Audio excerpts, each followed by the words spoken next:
जय श्री कृष्ण। भगवान कृष्ण और राधा रानी की कृपा सदा सर्वदा आप पर बनी रहे। आज आप सुनेंगे माघ मास महात्म्य का 19वां अध्याय। तो चलिए शुरू करते हैं। वह पांचों कन्याएं इस प्रकार विलाप करती हुई बहुत देर प्रतीक्षा करके अपने घर को लौटी। जब वे घर में आईं तो उनकी माताओं ने कहा कि तुमने इतना विलंब क्यों कर दिया। तब उन्होंने कहा कि हम किन्नरियों के साथ क्रीड़ा करती हुई सरोवर पर थीं और कहने लगी कि आज हम थक गई हैं और जाकर लेट गईं। वशिष्ठ जी कहते हैं, इस प्रकार आश्य को छुपाकर वह विरह की मारी पड़ गईं। उन्होंने घर में आकर किसी प्रकार की क्रीड़ा नहीं की और वह रात उनको एक युग के समान बीती। सूर्य नारायण के उदय होते ही वह अपने आप को जीवित मानती हुई माताओं की आज्ञा लेकर गौरी पूजन करने वह कन्याएं वहां पर जाने लगीं।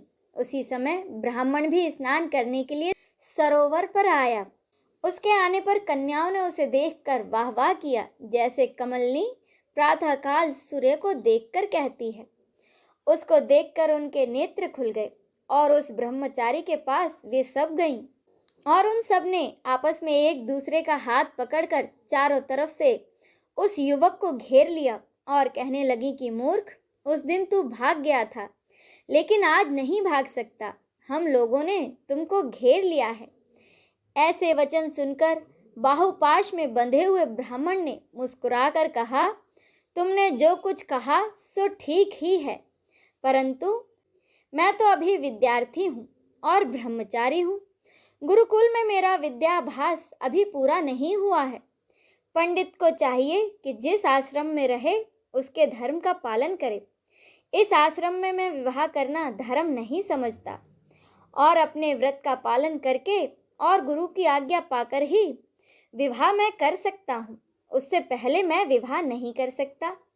यह बातें सुनकर वह कन्याएं इस प्रकार बोली जैसे वैशाख मास में कोयल बोलती है। वह कहने लगी कि धर्म से अर्थ और अर्थ से काम और काम से धर्म के फल का प्रकाश होता है। ऐसा ही पंडित और शास्त्र कहते हैं। हम काम सहित धर्म की अधिकता से आपके पास आई हैं, सो आप पृथ्वी के सब भोगों को भोगिए। उस ब्राह्मण ने कहा कि तुम्हारा वचन सत्य है, किंतु मैं अपने व्रत को समाप्त करके ही विवाह कर सकता हूँ, पहले नहीं कर सकता। तब वे कन्याएं कहने लगीं कि तुम मूर्ख हो। अनोखी औषधि, ब्रह्म बुद्धि, रसायन सिद्धि, अच्छे कुल की सुंदर नारियां तथा मंत्र जिस समय प्राप्त हो तभी ग्रहण कर लेना चाहिए। कार्य को टालना अच्छा नहीं होता। केवल भाग्य वाले पुरुष ही प्रेम से पूर्ण, अच्छे कुल से उत्पन्न, स्वयं वर चाहने वाली कन्याओं को प्राप्त होते हैं। कहाँ हम अनोखी नारियां, कहाँ आप तपस्वी बालक। यह बेमेल का मेल मिलाने में विधाता की चतुराई ही है। इस कारण आप हम लोगों के साथ गंधर्व विवाह कर लें। इनके ऐसे वचन सुनकर उस धर्मात्मा ब्राह्मण ने कहा कि व्रती रहकर इस समय विवाह मैं नहीं करूँगा, मैं स्वयंवर की इच्छा नहीं करता। इस प्रकार उसके वचन सुनकर उन्होंने एक दूसरे का हाथ छोड़कर उसको पकड़ लिया।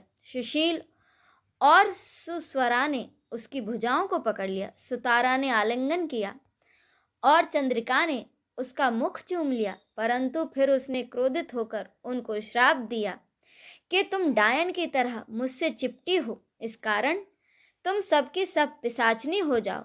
ऐसा श्राप देने पर वह उसको छोड़कर अलग खड़ी हो गई। उन्होंने कहा कि तुमने हम निरपराधियों को व्यर्थ ही क्यों श्राप दिया। तुम्हारी इस धर्म ज्ञानता पर धिक्कार है। प्रेम करने वाले से बुराई करने वाले का सुख दोनों लोकों में नष्ट हो जाता है, इसीलिए तुम भी हम लोगों के साथ पिशाच हो जाओ। तब वे आपस में क्रोध से उस सरोवर पर पिशाच पिशाचनी हो गए और बस पिशाच पिशाचनी कठिन शब्दों से चिल्लाते हुए अपने कर्मों को भोगने लगे। वशिष्ठ ऋषि कहने लगे कि राजन, इस प्रकार वह पिशाच उस सरोवर के इधर उधर फिरते रहे। बहुत समय बाद मुनियों में श्रेष्ठ लोमस ऋषि पौष शुक्ल चतुर्दशी को उस अच्छोद सरोवर पर स्नान करने के लिए आए। जब सुधा से दुखी इन पिशाचों ने उनको देखा तो उनकी हत्या करने के लिए गोल बांधकर उनको चारों तरफ से घेर लिया। वेद निधि ब्राह्मण भी वहां पर आ गए और उन्होंने लोमस ऋषि को साष्टांग प्रणाम किया। वे सब पिशाच ऋषि के तेज के सामने ठहर न सके और दूर जाकर खड़े हो गए। वेद निधि हाथ जोड़कर लोमस ऋषि से कहने लगे कि भाग्य से ही ऋषियों के दर्शन होते हैं। फिर उन्होंने गंधर्व कन्या और अपने पुत्र का परिचय देकर सब वृत्तांत सुनाया और कहा कि हे मुनिवर, यह सभी श्राप मोहित होकर आपके सम्मुख खड़े हैं। आज इन बालकों का उद्धार होगा, जैसे सूर्योदय से अंधेरे का नाश हो जाता है। वशिष्ठ जी कहने लगे कि पुत्र के दुख से दुखी हुए वेद निधि ब्राह्मण के ऐसे वचन सुनकर लोमस ऋषि के नेत्रों में जल भर आया और उन्होंने वेद निधि से कहा कि मेरे प्रसाद से बालकों को शीघ्र ही समृद्धि पैदा हो। मैं उनका धर्म कहता हूँ, जिससे इनका आपस का ज्ञान विलीन हो जाएगा। इसी के साथ यह अध्याय संपूर्ण होता है। अब इससे आगे की कथा का रसपान हम अगले अध्याय में करेंगे। जय श्री कृष्ण।